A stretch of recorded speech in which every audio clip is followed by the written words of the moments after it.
can feel the struggle, the growth of the character in a physical form, because it's not the talkiest of movies necessarily, especially when it comes to the content. And that's what partly is so great, is you do have these breathtaking scopic moments of action that also are rousing in a character sense, and the sandworm sequence is movie magic. It's movie magic, and there's more movie magic to be had. There's a little bit more action than the last movie, and there's a variety of different kinds of action set pieces, but they're always grounded in the emotionality of the characters. Everything is so much about the emotion first and foremost, and that's what makes for the most rewarding action scenes. So while you're getting these like beautiful visuals laced throughout with this impeccable sound design, I don't know who the cinematographer is. I always think everyone's Roger Deakins when it looks good, but I know it's not Roger Deakins. I wanted to commit his name to memory because he shot The Batman, I believe, in this. Oh, well, you get those vibes Dune, there. The first Dune. So like, there's such a beautiful palette of colors and visuals across this. Frames, obviously, as augmented by the scope of IMAX, but really like the composition and the way it brings you into the world is impeccable. I haven't read the book. You've read the book, or you've read most of the book? I've read the book, but I mean, there are people who know the book much better than I do. I've shotgunned it the once and did my best to hold on, Well, when the credits were rolling, you said something. John is the best at putting into words what I'm trying to say. That's what usually happens in these discussions. I ramble. John says it efficiently, following after my ramble. You give me everything to work with, and then I spit out a cube. That's how we work together. Yeah. The first movie, this is how he was saying. I'm just trying to say what you're saying. Here we go. Is that the first movie has like a lot of political angles, and there's a lot of political commentary, while you have like the Bene Gesserit and a little bit more of the magical stuff, a secondary or third. And this movie is a bit of an inverse. Now, the political stuff is all still there. The magical side and the mysticism is way more at the forefront. And at the same time, it surprised me because it's so much of a deconstruction of prophecy and religion. Deals so much with power, how religion can manipulate, take control of people. That it deals with fanaticism, so much on its mind that is not in a black and white context. Even though there's some great black and white scenes in here, but it's not. It's true. It's not all orange. There's so much on its mind that it's kind of crazy to see a blockbuster that follows up the first one while doing themes that can be like controversial to touch on, because religion is a very sensitive thing. But this is a made-up religion, so maybe there's a way they can do it. But you could see all the metaphors and allegories, and I love how the first movie ends off on this note of, all right, I've seen this movie before, especially someone who hasn't read the book. Like, this is Chosen One. This is Timothy Chalamet. He's going to rise to be the special and lead some new age of salvation for these people or whatever, reset the balance of life in this galaxy. Denis Villeneuve has talked a lot about how he wanted to honor the original intention of Frank Herbert, which was to make it a cautionary tale, to make this more of a tragedy, to deconstruct that myth rather than just give you a direct translation of it. And weirdly, being prepped for that before watching it, I thought actually made the film more effective. The movie is long. In the first hour of this film is so much with really showing Paul Atreides earning his way with learning the culture of the Fremen. When occasionally you cut back to the Harkonnens on their planet, you could really see like light side, dark side. You see, literally. But there's so much beauty with the Fremen that you're like, oh wait, but didn't he keep saying it's a tragedy? So you kind of just like have this worry, and the way it does come upon you, it's an insidious way it creeps up on you. It is tragic and it is unsettling. Like, this is one of those movies that I'm like, wow, for a blockbuster as beautiful as it is, it does leave you with a feeling of not like cheering. It leaves you with like a almost disturbed feeling, even though it's not disturbing visually, without spoiling the movie. You're like, what is the achievement? Like, are we truly ascending, or is this turning into something more twisted, or is this turning into something that could be treacherous? And they let you teeter at times on that question, especially through Paul, because he is the center figure of so many of the circumstances that are happening. I think with that in mind, Timothy Chalamet is an actor who can often go a little bit back and forth for me. This is one of my favorite performances he's ever done. I really liked him as Paul Atreides in Dune Part 1, but specifically here, he goes through a very distinct transformation, needless to say. I thought he was powerful in a lot of scenes. I think for the most part, he's a very powerful actor. There's a lot he has to kind of sell you on with a certain level, but especially in the last half of this movie.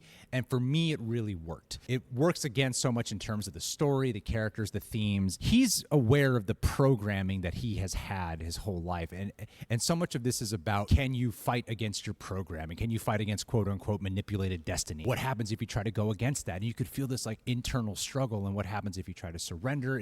Should you surrender? And I think he carries the weight of this film so so much on his shoulders that it was one of the most impressive performances I've seen him do. I liked him more here than I did in Wonka. That's usually what people will say when they walk out of this movie is it Paul Atreides or Wonka? Which one? It's very two different sides of Chalamet right there. Yeah. But I agree. No, I think the transformation he goes through is really strong. And as somebody who saw the first movie and was like, yeah, he's fine. I like him. He's fine. Yeah, that's one of our disagreements. I remember that. Yeah, like I thought he gripped me more here, and like the position his character is in, it makes sense why the character is the way that he is. And I thought that the transformations here and the questions that he's grappling with were pretty compelling and made that character grow in a way that felt very tangible to me. And yeah, just watching somebody try and figure out like, where am I in this whole system of things? Can I take control of it? Can I impact it in a way that takes some weight off of my conscience and maybe creates a better path forward? And I think that's a very compelling question to ask, while also watching someone physically transform in a way that might be counter to that. There's a lot of shades he has to play, and I think he's well cast here. Zendaya gets like 5 minutes more screen time than the last. No, she's way more in this film. That was something I was a little bit, I don't know if the right word was apprehensive, but I was a little apprehensive, yeah. Well, the first movie, you have such mysticism surrounding her. So, like, what's it going to be like when you're just actually with her as a character? And is it going to feel perfunctory? Is it going to feel forced because there's so much about like destiny, love between the two of them? I think they have really good chemistry, and some of my favorite scenes are actually with them because so much of what this movie builds upon, without going into spoilers, is their relationship specifically. Zendaya brings a very naturalistic quality to the performance. She works off Timothée Chalamet really well. Their romance is so important and integral to the overarching themes. And she also represents a different side of the Fremen, because they make it really distinctly clear that there's two sides to the Fremen here. The ones who really believe in the one, what's the word? The one to save us? I forget all the fancy Dune made-up words. The Lizan al-Gaib, yes. Oh, you're so smart. That's why he's here. Yeah. She's not one of the people who believes in that. So while there's the romance with Paul Atreides, she's not drawn to the mythological thing. He's just a man to her. Then you got Javier Bardem's character coming back here, who does believe in those things. Who is of the more fundamentalist sect, yeah. And Javier Bardem he was like funny in the first one, but man, he is surprisingly hilarious at times. Cracking a lot of jokes in a way that doesn't pull you out of the movie, though. It actually works. Yeah. Oh yeah. He is an interesting presence because obviously he has his stern Javier Bardem quality, but he does equate to one of the most welcoming and warming presences throughout the entire two movies. I think what people really want to hear about too, Austin Butler. My man. I mean, I thought he was pretty terrific. I mean, he doesn't spend a heck of a lot of time on screen, but he is a feral creature of a character, most certainly. He's Matt Smith meets Stellan Skarsgård. Is what he's doing in this movie. Yes, he is. There's a detail I thought was nice that they had to. He's like, well, this is a guy directly related to Stellan Skarsgård, so we better have that accent. And the trailers do tease a fight between him and Paul. He has it quite a few times. I would say the emotion to that fight was like gripping as hell. Yeah, like, no, absolutely. What's gonna happen? Yeah, this is a movie where the action sequences very much have like that emotional weight, and that's a lot of what drives them. They might not be as extensive, maybe, as you would expect at certain points. Some of them are certainly, but yeah, there's always that heft of the circumstance. And Rebecca Ferguson, to me, is a very underrated actress. Still, there's a line I remember in the first movie where someone says to her, I think it's Oscar Isaac, like, I know you've been working things through the shadows, but you don't see that in the first movie. Oh my goodness. And then here you really get to they pull the curtain back on that, and you get to see what they mean by the power of the Bene Gesserit who work in the shadows. So you're cutting between three camps here. The Fremen, Paul dealing with, like, Paul's the center of it all.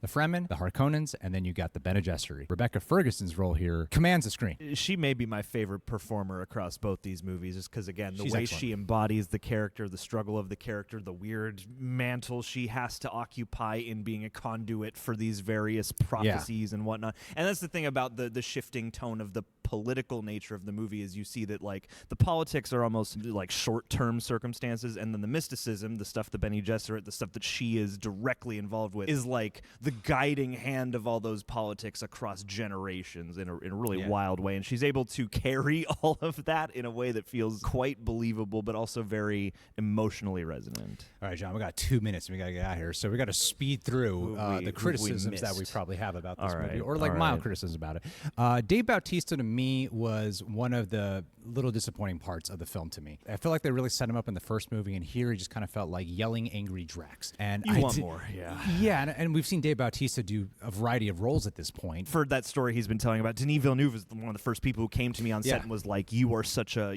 expressive performer. Lean into that, to not really have that utilized here is a bit of a bummer. I know the character of Austin Butler's comes in